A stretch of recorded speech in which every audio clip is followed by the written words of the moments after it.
His lawyer leaned in and whispered 5 words, just 5. And Vincent's face, that smug, self-satisfied face I'd stared at across the breakfast table for 15 years, went completely white. His hands started trembling. The papers he'd been so eager to sign were shaking like leaves in a storm.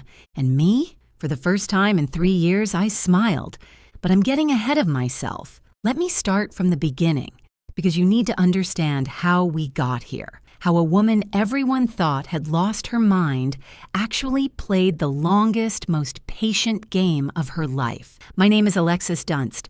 I'm 34 years old, and until 3 months ago, I was married to Vincent Mercer. 15 years of marriage. That's longer than most Hollywood relationships, longer than some small countries have existed, and definitely longer than my patience should have lasted. But I'm a stubborn woman. I get it from my grandmother. I met Vincent when I was 17. I'd graduated high school early, not because I was some genius, but because I was practical and motivated and really, really wanted to get out of my parents' house. I got a job at Henderson and Price Law Firm as a file clerk. Minimum wage, maximum paper cuts, but it was mine. By 18, I'd worked my way up to legal assistant. I was good with details, good with numbers, good with keeping my mouth shut and my eyes open. Vincent was 24 when we met at a client event. Charming, ambitious, full of dreams about building a real estate empire. He talked about the future like it was already his, like success was just waiting for him to show up and claim it. He said he was going to build something incredible. I said I'd help him file the paperwork. Romance, right? We got married when I was 19. Tyler came along when I was 20. I kept working at the law firm part-time while raising our son, building up my 401k, saving every spare dollar. My grandmother always said a woman should have her own money, not secret money, she'd clarify. Just her own, something nobody could take. At 23, Vincent's business finally took off. He asked me to quit the law firm and help him full-time. He needed someone to manage the books, handle clients, coordinate with contractors, someone he could trust completely. So I became his unpaid everything. Bookkeeper, office manager, client liaison, interior decorator for model homes, marketing coordinator, event planner. I did it all while raising Tyler, managing our household, and somehow keeping everyone fed and reasonably happy. My official title was wife. My unofficial title was everything else. For 11 years, I poured myself into building Vincent's dream. And for 11 years, he got the credit, the awards, the recognition. At every industry event, I was Vincent's wife. At every celebration, he thanked his team, his mentors, his vision. But somehow never quite got around to thanking me. Somewhere along the way, things shifted. He started making decisions without consulting me. Started staying late for work more and more often. Started criticizing little things, the way I dressed, the meals I cooked, my lack of ambition. I was running his entire back office for free while raising his son and keeping his life organized. But sure, not ambitious enough. Then, 3 months ago, he dropped the bomb. He came home on a Tuesday evening.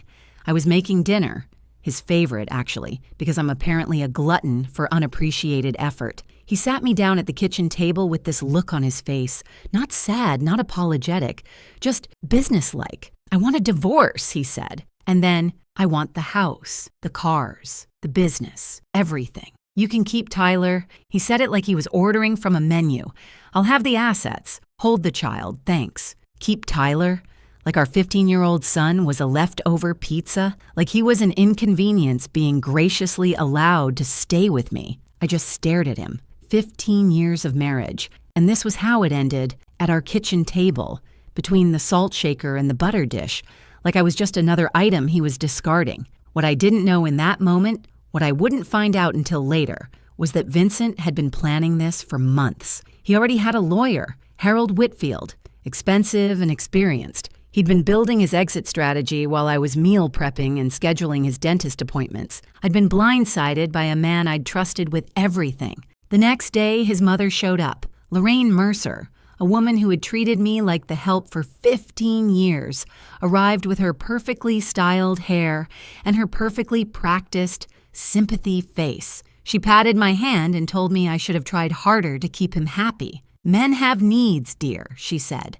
like she was explaining something complicated to a slow child. Lorraine's advice on marriage was always fascinating, considering her husband spent 7 days a week on the golf course specifically to avoid being in the same room as her.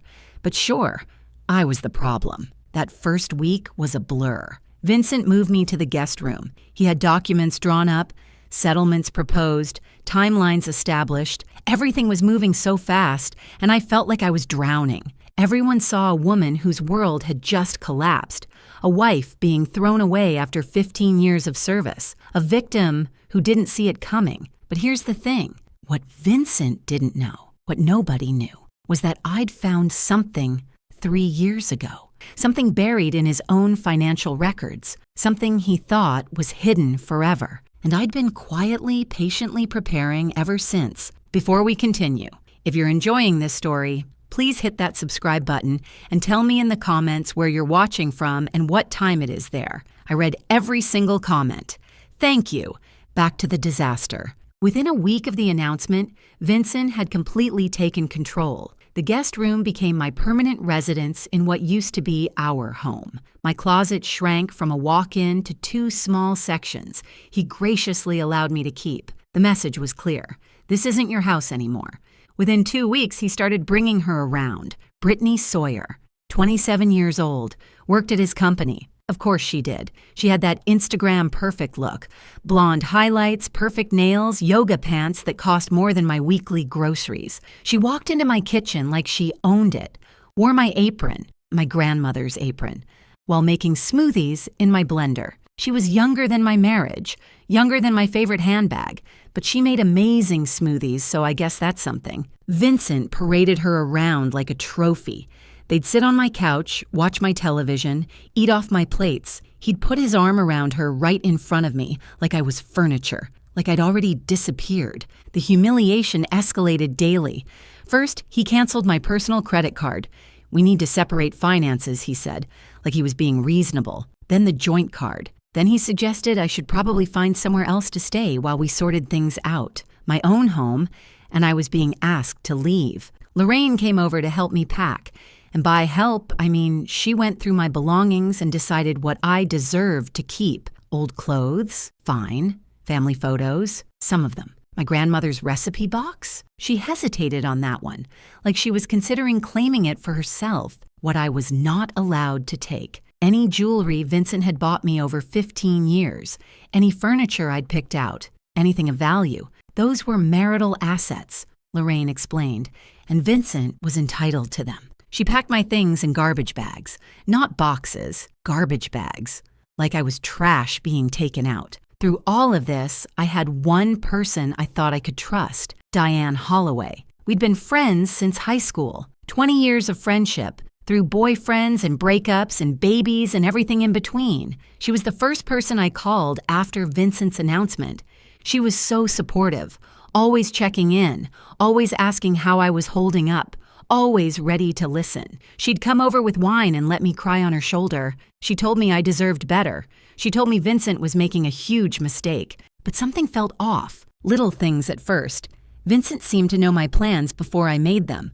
When I mentioned to Diane that I was thinking about fighting for the house, Tyler came home the next day saying Dad told him it wouldn't work. When I told Diane I was looking at apartments in a specific neighborhood, Vincent made a comment about that exact area being too expensive for me. Then it clicked. Looking back, I should have seen it years ago. The way Diane always lit up when Vincent walked into the room. The way she'd compliment him just a little too much, laugh at his jokes just a little too hard. She always asked about him first whenever we talked. How's Vincent? How's the business? Is Vincent happy? She'd been carrying a torch for my husband for 15 years. And Vincent, because he collected admirers like some people collect stamps, knew exactly how to use it. He made her feel special, important, not like other women. He probably implied they'd get together after the divorce, gave her just enough hope to keep her loyal. My best friend was his spy.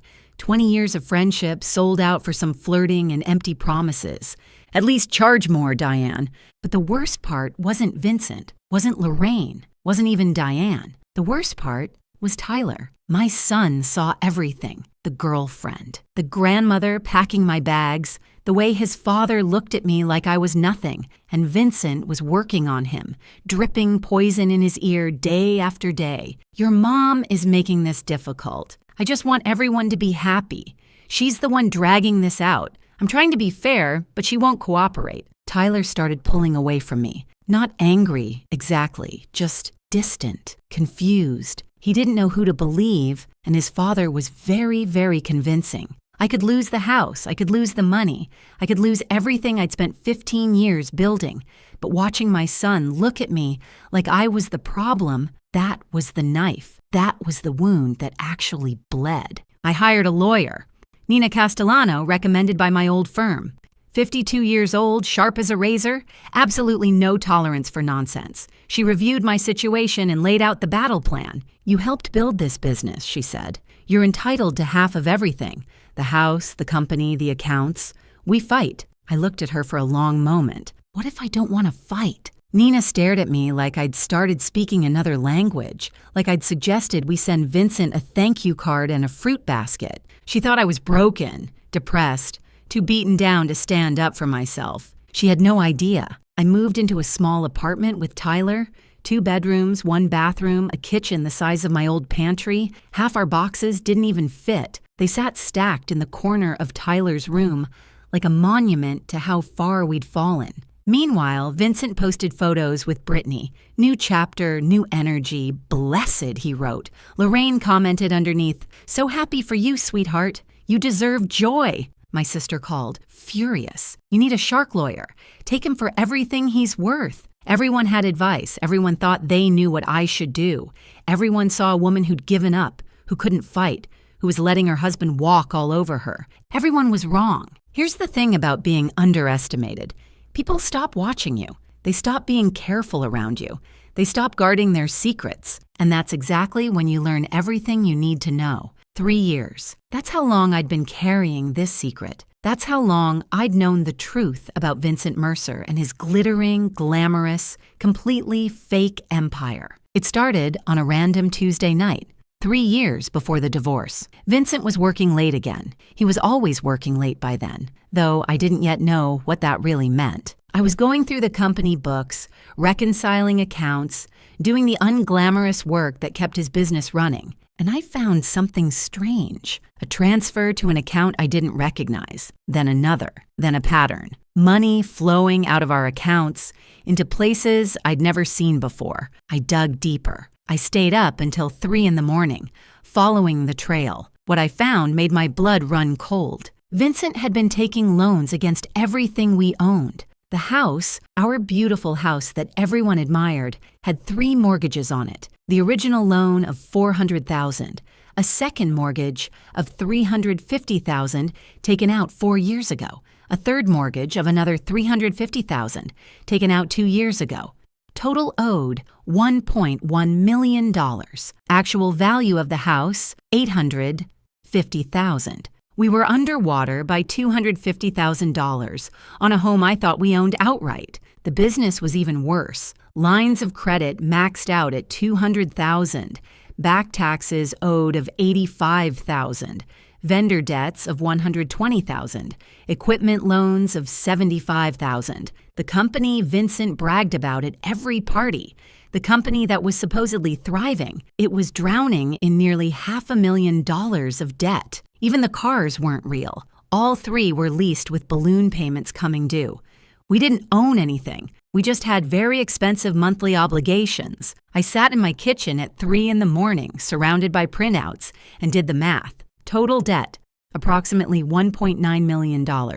Total actual asset value, maybe $1.6 million. We were $300,000 in the hole, maybe more. But where had all the money gone? I kept digging. Over the following weeks, I traced every transaction I could find, and the picture that emerged was devastating. Cryptocurrency investments, $180,000, all lost.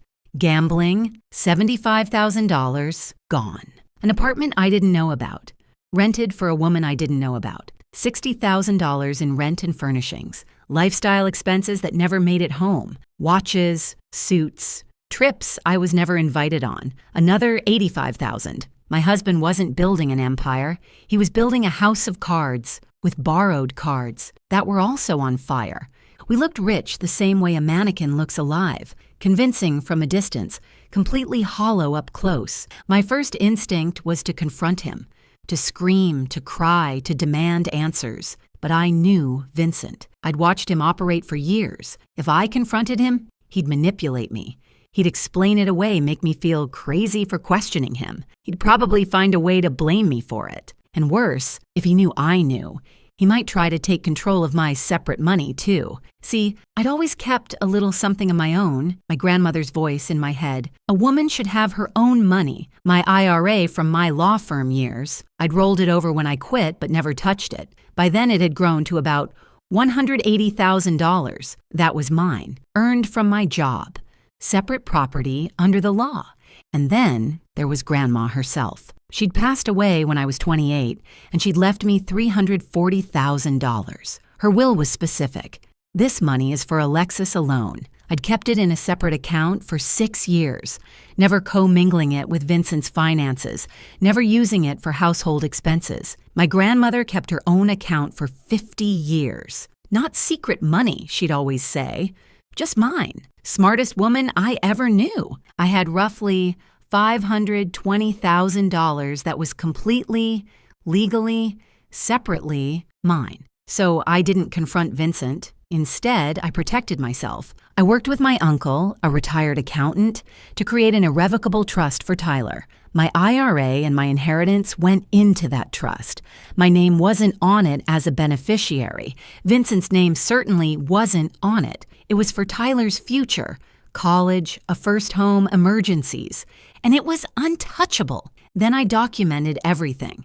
Every mortgage document, every hidden account, every suspicious transaction. I printed copies and kept them at my sister's house. I put copies in a safe deposit box. I saved everything on an encrypted drive.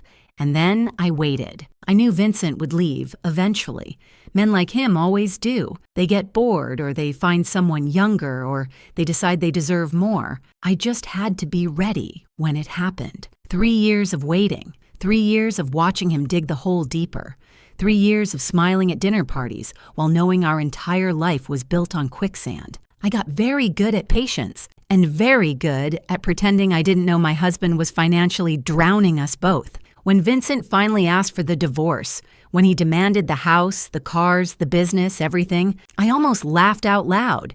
He wasn't asking for assets. He was demanding debt. He just didn't know it yet. Back in the present, I sat across from Nina Castellano and placed 3 binders on her desk. 3 years of evidence. Every mortgage document, every loan statement, every hidden account. She read in silence for almost an hour. When she finally looked up, her expression had completely transformed. "You've known about this for 3 years?" I was waiting for him to leave. I knew he would eventually. And when he demanded everything, he demanded all the debt. He just doesn't understand that yet. Nina leaned back in her chair. The pity was gone from her eyes. The concern was gone. What replaced it was something like awe. "So when you sign over the assets, I walk away clean. He gets the mortgages, the business debts, the lease obligations. All of it becomes his sole responsibility. And your inheritance, your retirement account, separate property, never commingled, legally protected, sitting safely in a trust for my son." Nina was quiet for a long moment. Then she smiled, a slow, dangerous smile. "Mrs. Dunst," she said, "I believe I owe you an apology. I thought you'd given up." I smiled back. "Everyone thinks that. That's kind of the point." Nina went from looking at me like a lost kitten to looking at me like a chess grandmaster. I prefer grandmaster, better outfit. The trap was already built, the numbers were verified, the documentation was airtight. All I had to do now was let Vincent think he was winning.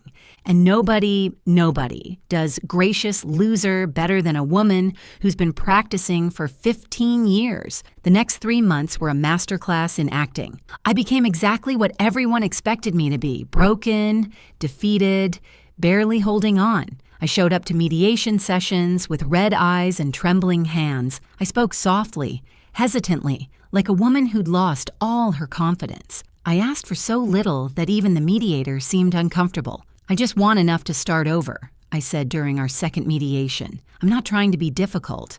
I know the business is his life's work.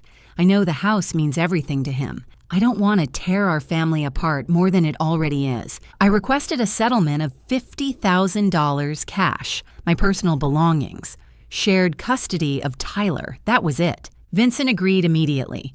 He was probably expecting me to fight for half of everything. That's what any reasonable lawyer would demand. Instead, I was asking for crumbs. He looked at me across that mediation table with something almost like pity. Like I was a wounded animal he was graciously putting out of its misery. I deserved an Oscar for that performance, or at least a Golden Globe. I was giving the role of a lifetime, and my only audience was my lying, cheating, soon-to-be bankrupt ex-husband. With each passing week, Vincent's arrogance grew. He stopped being careful, stopped pretending to be the reasonable one. He started telling everyone who would listen that I hadn't even fought. "She just gave up," he told his golf buddies. I offered her a fair settlement, and she took it without a word. Lorraine was even worse. She bragged at her book club, at her church group, at every social gathering she attended. "Vincent is keeping everything. That woman didn't get a dime."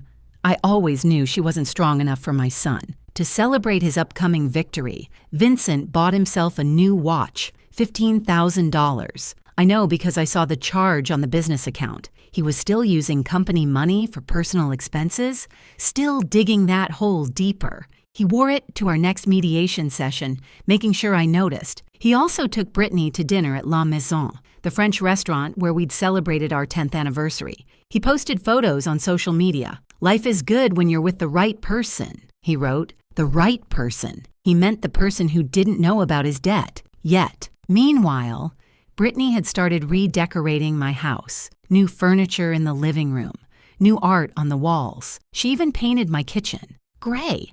She painted it gray.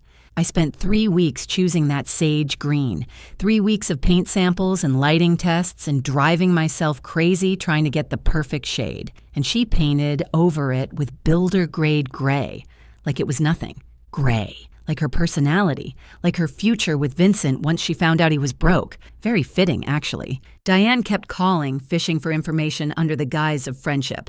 I played along perfectly. "How are you holding up?" she'd ask, her voice dripping with fake concern. "I just want it to be over," I'd tell her, making my voice crack slightly. "I can't fight anymore, I don't have the energy." Within hours, Vincent would know. I could practically see him relaxing, letting his guard down even further. Diane thought she was playing me. She was actually just being a messenger service, not a very expensive one either. But while the adults were playing their games, Tyler was watching, and my son, my smart, observant, wonderful son, was starting to notice things that didn't add up. He noticed his dad's new $15,000 watch, but heard Vincent tell him they couldn't afford the school trip to Washington, D.C. He noticed Brittany's shopping bags piling up in the foyer, but heard Vincent complain about money being tight. He noticed the disconnect between the lifestyle his father was projecting and the excuses he kept making. One evening,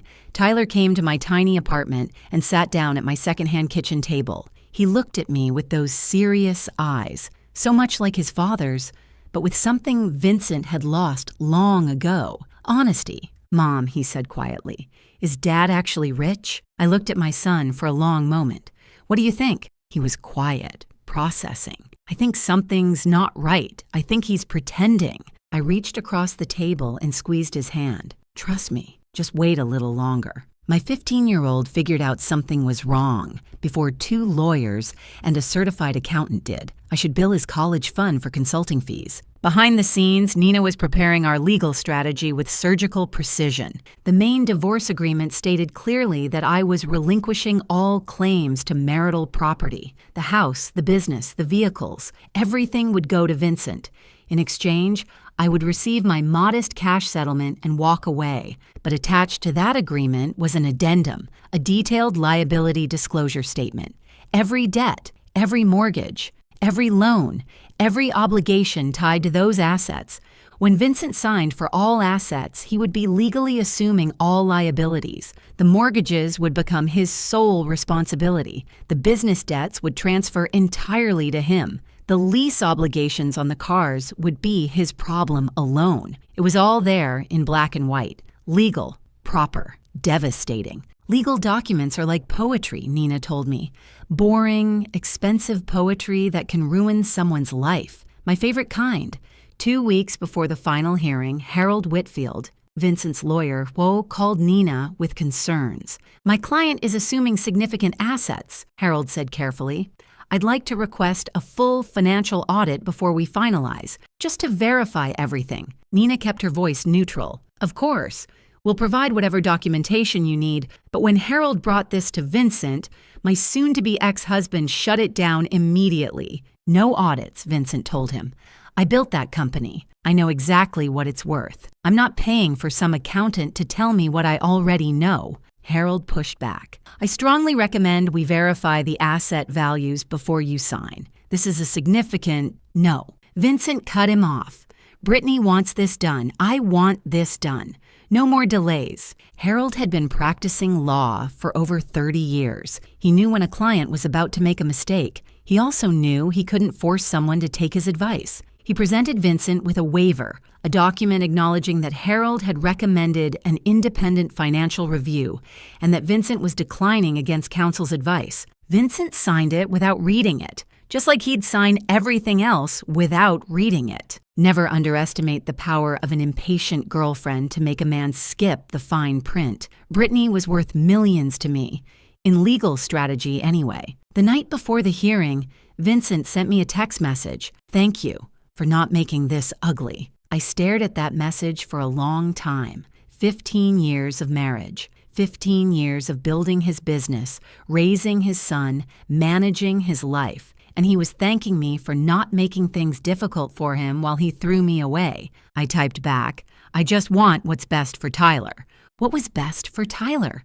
His trust fund, his future secured, and a father who was about to learn the most expensive lesson of his life. Nina called me that evening. Thursday at 9 a.m. Final hearing. Judge Patricia Holden. Are you ready? I looked around my small apartment. The secondhand furniture, the boxes still unpacked in the corner, the tiny kitchen I'd painted sage green because it reminded me of hope. I'd been ready for 3 years. 3 years of waiting, and it was finally here. I felt like a kid on Christmas morning. If Christmas morning involved divorce court and financial revenge, Thursday morning, 9 a.m. Vincent would walk into that courtroom expecting to collect his prize. He had no idea he was about to inherit a financial avalanche, one he'd signed for himself, and the best part? He'd asked for it, in writing, with witnesses. If you've made it this far, you already know something satisfying is coming. Hit that like button if you're ready for Vincent to get what he deserves. And if you haven't subscribed yet, what are you waiting for? I've got more stories where this came from. Trust me. Now let's finish this. Thursday, April 17th, 9 a.m., courtroom 4B. I remember every detail of that morning, the way the sunlight came through the tall windows, the smell of old wood and floor polish, the quiet murmur of lawyers shuffling papers. This was where 15 years of marriage would officially end, and where 3 years of patience would finally pay off. Vincent arrived first, of course. He was wearing his best suit, the charcoal Armani I'd helped him pick out for a client dinner 3 years ago. His new watch caught the light as he shook hands with Harold. He looked confident, relaxed, like a man about to close a very favorable deal. Brittany was waiting in the hallway. She wasn't allowed in the courtroom, but she wanted to be there for moral support. I caught a glimpse of her through the door. Perfect makeup, designer bag, scrolling through her phone like this was just another boring appointment. Lorraine was there, too, sitting in the gallery. She dressed up for the occasion, probably planning to take Vincent to a celebratory lunch afterward. She looked at me when I walked in and gave me this little smile, the kind you give someone you've already beaten. I arrived a few minutes after Vincent. Simple navy dress, no jewelry, hair pulled back in a low bun. I looked tired, defeated, like a woman who had nothing left to fight for. Perfect. I looked like someone who'd given up on life and fashion simultaneously. Very convincing. I should really teach acting classes. Judge Patricia Holden entered, and everyone rose. She was in her early 60s, silver hair, reading glasses perched on her nose. 30 years on the family court bench. She'd seen every trick, every manipulation, every lie that divorcing couples could throw at each other. Nothing surprised her anymore. She reviewed the case file briefly, then looked up. Mercer versus Mercer. Final dissolution hearing. I understand the parties have reached an agreement? Harold stood first. Yes, Your Honor. My client, Vincent Mercer, is assuming all marital assets, including the family residence, the real estate development business, and all associated vehicles. In exchange, Mrs. Dunst receives a cash settlement of $50,000. Nina rose beside me. That's correct, Your Honor. My client agrees to relinquish all claims to these assets and accepts the proposed settlement terms. Judge Holden's eyes moved to me. She studied my face for a moment, looking for signs of coercion, I imagine, signs that I was being pressured into a bad deal. Mrs. Dunst, she said, I need to confirm that you understand what you're agreeing to today. You're giving up your claim to substantial property, the family home, the business you helped build. Are you certain this is what you want? I kept my voice soft, slightly unsteady. Yes, Your Honor, I understand. And you're entering this agreement voluntarily? No one is pressuring you? No, Your Honor. I looked down at my hands, then back up at her. I just want my husband to have everything he asked for. I want this to be over. The judge studied me for another long moment. I could practically see her internal debate, whether to push harder, whether to order a continuance, whether to protect me from what looked like a terrible decision. But I was represented by counsel. I was answering clearly. I was an adult woman making my own choice. Very well, she said finally. Let's proceed. The clerk distributed the final documents, page after page of legal language, signatures required on every third page. Vincent signed eagerly, barely glancing at what he was agreeing to. He wanted this done. He wanted to get back to his new life with his new girlfriend and his new freedom. I signed slowly, deliberately. Every stroke of my pen was careful and precise. This was the moment I'd been waiting 3 years for. I was going to savor it. Across the courtroom, I saw Vincent glance at Lorraine and smile. She nodded back approvingly. In the hallway, his phone buzzed, probably Brittany sending encouragement. He checked his phone in court, during his own divorce hearing. That's the kind of man he was. Meanwhile, Harold Whitfield was doing what good lawyers do, reviewing the complete document package one final time.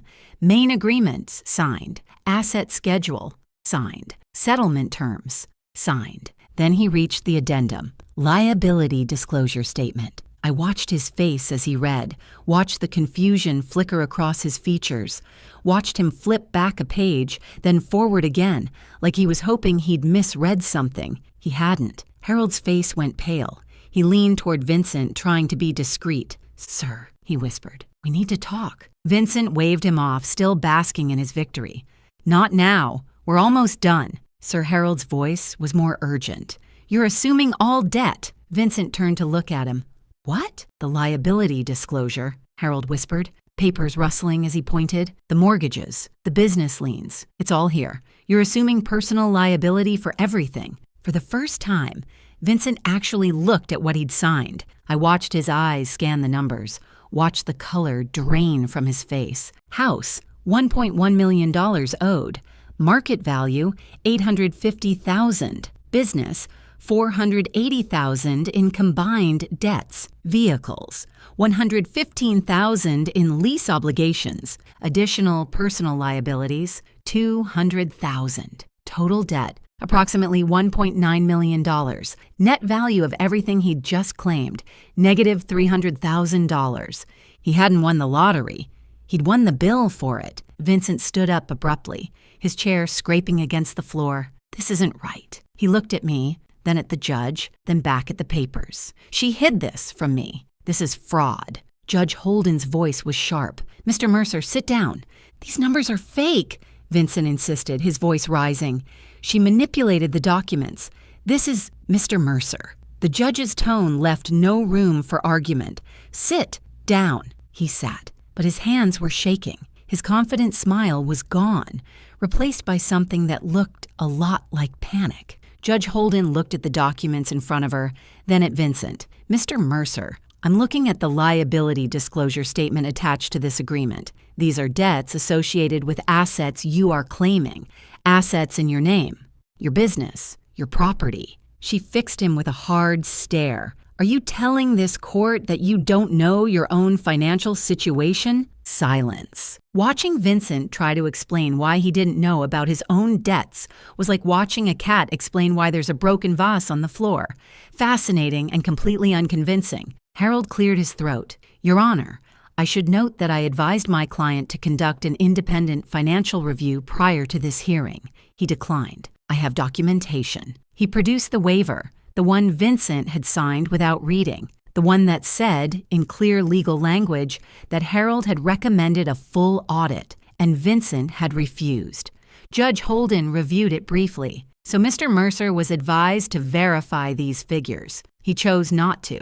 He signed a waiver acknowledging that choice. She looked at Vincent. Is that correct? Vincent was staring at the waiver like it was a snake that had just bitten him. I thought, is that your signature, Mr. Mercer? A long pause. Yes. Then you assumed this risk voluntarily. Judge Holden's voice was matter of fact. You had the opportunity to investigate. You chose not to. The agreement stands. Vincent turned to me, desperation breaking through his composure. You knew. His voice cracked. You knew about all of this. I met his eyes calmly. I was your bookkeeper for 11 years, Vincent. I knew about everything. His face cycled through emotions faster than I could count. Confusion, rage, betrayal, fear, and finally, the one I'd been waiting for, realization, the understanding that he'd done this to himself. I want to withdraw the agreement, Vincent said, turning back to the judge. I didn't understand what I was signing. This isn't fair. Judge Holden shook her head. Mr. Mercer, you signed documents before this court stating you understood and agreed to all terms. You were represented by competent counsel. You declined additional review. Your wife did not hide anything. These are your debts, your mortgages, your obligations. She paused. The agreement is final. The gavel came down. Mrs. Dunst, you have your settlement. Mr. Mercer, you have the assets as agreed, along with all associated liabilities. This marriage is dissolved. I stood, smoothed my dress, picked up my purse. Then I looked at Vincent one last time. He was slumped in his chair, papers scattered in front of him, his whole world collapsing around him. You said you wanted everything except Tyler, I said quietly. I gave you exactly what you asked for. I walked out of that courtroom without looking back. In the hallway, I could hear Vincent's voice rising, yelling at Harold, demanding to know how this happened, threatening lawsuits. Harold's calm responses. I told you to get an audit. I have it in writing. You refused. Through the glass doors, I saw Brittany's face change as she listened, saw her look at Vincent, really look at him, and see something other than the successful businessman she'd thought she was getting. She was gone before I reached the elevator, moving fast, heels clicking on the marble floor, not looking back. Brittany's exit was faster than her entrance into my marriage. At least she was consistent. I stepped outside into the April sunshine. The sky was blue. The air was warm. Somewhere behind me, my ex-husband was screaming at his lawyer about fairness and fraud, and how none of this was his fault. Ahead of me was a new life, smaller than before, simpler, but completely, entirely mine. The collapse happened faster than I expected. Within 2 weeks, Brittany had moved out of the house, packed her things in the middle of the night, left a note that said, "This isn't what I signed up for." The gray kitchen sat empty. Within a month, Vincent tried to sell the house. But when you owe more than something is worth, there are no buyers. Just banks calling about missed payments and realtors suggesting short sales. Within 2 months, the business started defaulting. Vendors filed lawsuits. The line of credit was frozen. The company that Vincent had spent 15 years building, the company I had spent 11 years supporting, was crumbling into dust. Within 3 months, Vincent was meeting with bankruptcy attorneys. The man who'd once bragged about his empire was now calculating which assets he could protect from creditors. The answer was almost nothing. Lorraine's perfect son was calling family members asking for loans, showing up at relatives' houses with excuses and explanations. Nobody knew about the debt. Alexis must have hidden it somehow. I was tricked. But the documents told a different story. The mortgages were in his name. The loans were in his name. The gambling debts, the crypto losses, the secret apartment, all his choices, all his signatures. I heard that Lorraine's Christmas newsletter that year was very short. Vincent is exploring new opportunities. Yes, opportunities in debt restructuring. The parallel conflicts resolve themselves with a kind of poetic symmetry. Diane called me about a week after the hearing. Her voice was shaking. I had no idea things were this bad. I'm so sorry, Alexis. I never meant for... I thought Vincent and I didn't answer, didn't respond, didn't give her the closure she was looking for. Some bridges aren't meant to be repaired. Some friendships don't deserve a second chance. 20 years of history betrayed for a wink and empty promises from a man who used everyone around him. She tried calling 3 more times. Then she stopped. I imagine she's still waiting for Vincent to notice her. She'll be waiting a long time. Lorraine tried a different approach, going through Tyler. Tell your mother I didn't know about the money problems. Tell her I'm sorry for how I treated her. Tell her I want to talk. Tyler looked at his grandmother, the woman who'd packed his mother's belongings in garbage bags, who'd called his mother worthless, who'd sided with his father without a single question, and said, Mom's busy building her life. She doesn't have time for excuses. Lorraine wanted forgiveness. I wanted peace. Guess which one of us got what we wanted? Tyler, my wonderful, smart, observant son. He finally understood everything, not because I explained it, but because he figured it out himself. He saw the court documents. He heard his father's excuses. He watched Brittany leave, watched Lorraine scramble, watched the whole facade collapse. One evening, about a month after the divorce, he sat with me in my small apartment, the one with the sage green kitchen, the one with the secondhand furniture and the boxes finally unpacked. You waited 3 years, he said quietly. You knew this whole time and you just waited. I wanted to make sure you were protected, I told him. Whatever happened between your father and me, I needed to know you'd be okay. The trust fund, $520,000 safe and untouchable. He was quiet for a moment. Then he hugged me, really hugged me. The kind of hug I hadn't gotten from my 15-year-old son in months. The kind that said, I understand. The kind that said, I'm proud of you. 15-year-old boys don't usually hug their mothers voluntarily. I knew I'd done something right. My $50,000 settlement went toward getting established. First month's rent, security deposit, basic furniture that wasn't falling apart. It wasn't luxury, but it was stability. The trust fund stayed exactly where it was. Tyler's future, college, maybe a first home someday, a safety net that nobody could take from him. And me, I enrolled in interior design courses at the community college, the dream I'd put on hold when I was 23 to help Vincent build his empire. I was finally building my own. I started small. My first real client was a woman named Sandra, 52 years old, just ending a 28-year marriage. She was standing in her empty new apartment looking lost when she asked me, how do you start over? I thought about it for a moment. 1 room at a time, 1 color at a time, 1 day at a time. We painted her kitchen sage green. She cried when she saw it. Happy tears, she said. The color of new beginnings. About 3 months after the divorce was finalized, Vincent showed up at my apartment. I barely recognized him. He'd lost weight.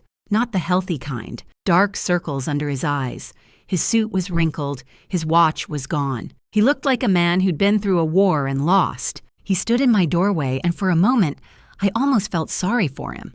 Almost. I didn't know it was this bad, he said. His voice was hoarse. I made mistakes. I know that now. But I didn't mean for any of this to happen. I leaned against my doorframe and looked at him, really looked at him. This man I'd loved for almost half my life. This man who'd thrown me away like garbage. This man who was now drowning in the consequences of his own choices. Can we talk? He asked. Maybe we can figure something out. I don't know. Maybe we could. He couldn't even finish the sentence. Couldn't bring himself to ask for what he actually wanted. Help. My help, after everything. You asked for everything except Tyler, I said calmly. You got exactly what you wanted. Alexis, please. Goodbye, Vincent. I closed the door. He stood in the hallway for 10 minutes. I know because I watched through the peephole while eating ice cream. Best show I'd ever seen. 5 stars. Would watch again. That evening, after Tyler went to bed, I sat in my small living room and looked at my grandmother's photo on the shelf. The recipe box was next to it. The one thing Lorraine had almost taken, the one thing that mattered most. You were right about everything, Grandma, I said quietly. Keep your own money, know your worth, and never let anyone make you feel small. The apartment was quiet, small, nothing like the house I'd lived in for 15 years, but it was mine. Every paint color, every piece of furniture, every decision, mine. And for the first time in longer than I could remember, I was free. Thank you so much for watching. More of my most gripping stories are already on your screen. Click one now and don't miss the best part. You will love it. See you in the next story.